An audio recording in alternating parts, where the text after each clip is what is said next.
अस्सलाम वालेकुम viewers, welcome back to my channel. आज मैं आपको क्विक पूड़ी बनाने का तरीका बताऊंगी। इसके लिए कोई आटा वगैरह गूंदने की ज़रूरत नहीं है, ये बहुत ही क्विक तरीका है।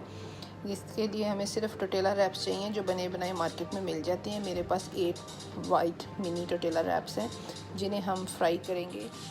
इस तरह से आपने टोटेला रैप डालना है और बस आपने इसको ऐसे घुमाना है और ये आपकी पूड़ी तैयार होगी। ये देखें 2 मिनट में ये आप इस तरह से डालते जाएं और इस तरह से इसको घुमाते जाएं। ये फूल के आपकी पूड़ी तैयार हो जाएगी। ये देख सकते हैं कि आपकी किस तरह से पूड़ी तैयार हो गई है। इसकी एक पर साइड कर लें और फिर बाहर निकाल। हमारा ये तरीका क्विक पूड़ी तैयार करने का पसंद आए तो हमें बताना ना भूलें। और ये आपकी देखें परफेक्ट पूड़ियाँ तैयार हैं।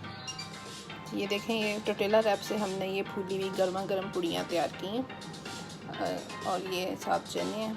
आपको ये बहुत पसंद आएगा, आप ट्राई करें और हमें बताना ना भूलें आपको कैसा लगा। Please subscribe my channel and share with others.